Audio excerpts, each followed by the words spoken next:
Everyone, आज मैं आप सभी के साथ मूंग दाल और गेहूं के आटे से बनी हुई बहुत ही स्वादिष्ट से नाश्ते की रेसिपी शेयर कर रही हूं, जिसे आप सफ़र में ले जा सकते हो, बच्चों के लंच बॉक्स में दे सकते हो, घर में आए हुए मेहमानों को सर्व कर सकते हो। गजब का स्वाद है और हेल्दी के साथ साथ ये बहुत ही ज़्यादा टेस्टी भी लगती है। तो चलिए बना लेते हैं।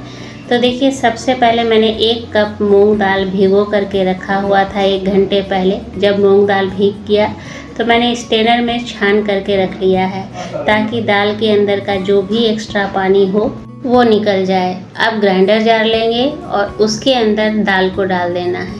ध्यान रखिएगा, पीसते वक्त भी पानी का इस्तेमाल मत कीजिएगा।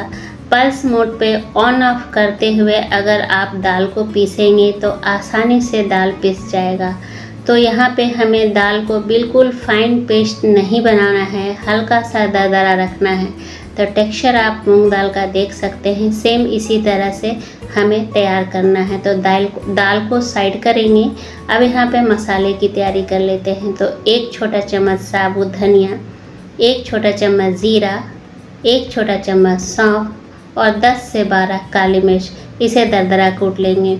आप ओखली में नहीं करना चाहते तो जार में करके बना सकते हैं। आप 1-2 बार ऑन ऑफ कीजिएगा पल्स मोड पे, दरदरा पाउडर बन के तैयार हो जाएगा। तो यहाँ पे मैंने सारे मसालों को हल्का सा दरदरा रखा है, बिल्कुल फाइन पाउडर नहीं बनाना है। तो मसाले भी रेडी हो गए हैं, इसे साइड करेंगे। अब पैन गरम होने के लिए चढ़ाएंगे, उसमें 1 चम्मच सरसों का तेल डालेंगे। आप चाहे तो यहाँ पे घी भी डाल सकते हैं। तेल जब गर्म हो जाए तो यहाँ पे आधा छोटा चम्मच पहले हींग डाल देंगे। हींग को लो फ्लेम पे पहले कुछ सेकंड पका लेंगे। जब हींग पक जाए तो जो हमने मसाले कूट करके रखे हैं उसे डाल देंगे। लो फ्लेम पे 1 से 2 मिनट तक भून लेंगे, जब तक इसका हल्का सा कलर ना चेंज हो जाए या फिर इसमें से खुशबू ना आने लगे। तो मसालों का कलर भी चेंज हो गया, हल्की सी खुशबू भी आने लगी है। फ्लेम को लो रखते हुए हमें पिसा हुआ दाल जो हमने अभी पेस्ट बनाया था मूंग दाल का, उसको यहाँ पे डाल देना है। फ्लेम को लो रखते हुए ही एक बार मसालों के साथ हमें दाल को अच्छी तरह से मिक्स कर लेना है। अब यहाँ पे सारे काम जो हैं वो लो फ्लेम पे होंगे, क्योंकि दाल को हमें अच्छी तरह से पकाना है यहाँ पे, क्योंकि दाल को हमने सिर्फ भिगोया हुआ है। अब मसालों के साथ मिक्स करने के बाद अब यहाँ पे सूखे मसाले डालेंगे। तो नमक डाल दिया, आधा छोटा चम्मच हल्दी डाल दिया मैंने, आधा छोटा चम्मच मैं यहाँ पे कश्मीरी लाल मिर्च डाल रही हूँ, आधा चम्मच भुना जीरा पाउडर डाल रही हूँ और 1 चम्मच भर के मैं यहाँ पे चाट मसाला डाल रही हूँ। थोड़ा सा मैंने यहाँ पे हरा धनिया डाल दिया है। आप सारी चीज़ों को मिलाते हुए लो फ्लेम रखते हुए हमें 6 से 7 मिनट तक दाल की भुनाई करनी है, जब तक कि दाल का पूरा कलर चेंज ना हो जाए या फिर दाल भुरभुरा ना लगे। तो देख पा रहे होंगे कलर भी बहुत अच्छी तरह से चेंज हो गया है, दाल पक गया है और दाल जो है भूनते भूनते एकदम भुरभुरा हो गया है। तो अब इसे अलग बर्तन में निकाल लीजिए, बड़े से बर्तन में, और फैला करके इसे ठंडा कर लीजिए। इस स्टफिंग को आप बहुत ज़्यादा मात्रा में बना करके फ्रिज में स्टोर करके भी रख सकते हैं, बिल्कुल ख़राब नहीं होगा।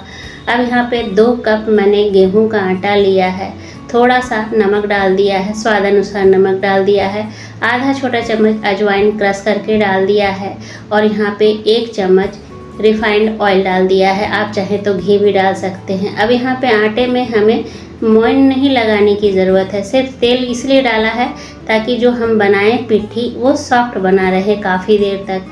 तेल को मिक्स करने के बाद यहाँ पे थोड़ा थोड़ा पानी डाल करके, जिस तरह से हम रोटी बनाते हैं, रोटी के लिए आटा तैयार करते हैं, सेम वैसे ही आटा हमें तैयार कर लेना है।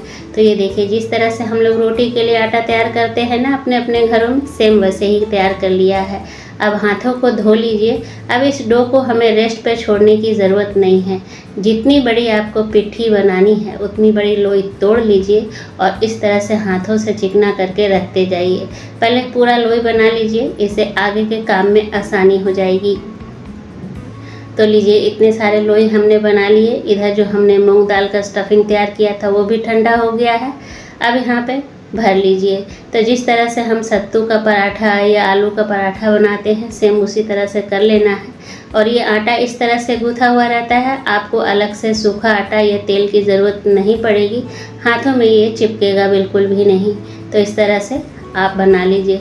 आप चाहें तो इसे मैदे से भी बना सकते हैं, आधा आटा आधा मैदा का यूज कर सकते हैं, लेकिन मैं पूरे आटे से बना रही हूँ। तो एक बन के तैयार हो गया है, तो दूसरा भी पहले इसी तरह से बना लेंगे। तो फ्रेंड्स, आप सभी को मेरी बताई हुई रेसिपी कैसी लगती है ज़रूर कमेंट करके बताइए, और थोड़ी सी भी अच्छी लगती है तो प्लीज़ लाइक कर लिया कीजिए। चैनल पर पहली बार आए हैं, पहली बार वीडियो देख रहे हैं तो सब्सक्राइब भी कर लीजिए। तो यहाँ पे दूसरा भी मैंने अच्छी तरह से इसे तैयार कर लिया है। तो बाकी सब भी इसी तरह से पहले तैयार कर लेंगे। अब यहाँ पे बेल लेंगे। तो बेलना इसे बड़े आराम से है, एकदम हल्के हल्के हाथों से बेलिए, वरना फटने के चांसेस ज़्यादा रहते हैं। और आप देख पा रहे होंगे आटा इतना नरम गुथा हुआ है, इसके बावजूद भी चकले पे बेलन पे कहीं भी ये चिपक नहीं रहा है। तो आप इसी तरह से प्रोसेस फॉलो कीजिएगा, कोई परेशानी नहीं होगी और स्वादिष्ट रेसिपी बनके तैयार हो जाएगी। बिना लहसुन प्याज के ये रेसिपी है, पूड़ी है, भरा हुआ है पिट्ठी मूंग दाल का। तो आप अगर कहीं सफ़र में भी जा रहे हैं 4 से 5 दिन के लिए, तो आप इसे ले जा सकते हैं, ये बिल्कुल ख़राब नहीं होगा। तेल को अच्छी तरह से गर्म करके ही इसे फ्राई करना है। तेल का टेम्परेचर जो है, जिस हिसाब से हम पूड़ी तलते हैं सेम वैसे ही टेम्परेचर होना चाहिए। तो यहाँ पे देखिए एक पिट्ठी हमारा मूंग दाल और आटे का बनके तैयार हो गया है। तो बाकी सब भी इसी तरह से हमें फ्राई कर लेना है।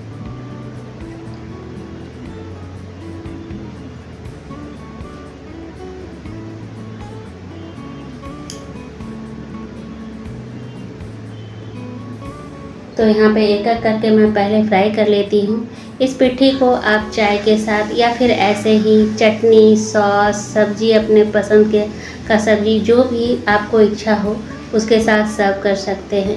तो मैंने यहाँ पे कोहड़ा और चने की सब्ज़ी बनाई थी, जो पहले मैंने आप सभी के साथ शेयर कर दी है, उसी के साथ बनाया था मैंने। तो यहाँ पे बन के तैयार हो गई है। और अब मैं यहाँ पे आपको एक तोड़ के दिखा रही हूँ। बहुत ही सॉफ्ट है और एकदम अंदर जो है स्टफिंग पूरा फुल भरा हुआ है, कहीं भी आपको खाली नहीं दिखेगा। तो इस तरह से आप ट्राई कर सकते हैं अगर आप नाश्ते में कुछ अलग डिफरेंट खाना चाहते हैं। तो उम्मीद करती हूँ कि आज की ये रेसिपी आप सभी को पसंद आई होगी। पसंद आती है तो प्लीज़ लाइक कीजिएगा, फैमिली फ्रेंड में शेयर भी कीजिएगा। चैनल पर आप नए हैं तो प्लीज़ मेरे चैनल को सब्सक्राइब कीजिएगा, बेल आइकन को भी प्रेस कर दीजिएगा, ताकि आने वाली वीडियो की नोटिफिकेशन आप सभी को सबसे पहले मिले। मिलती हूँ अगले रेसिपी में, तब तक के लिए टेक केयर, बाय बाय।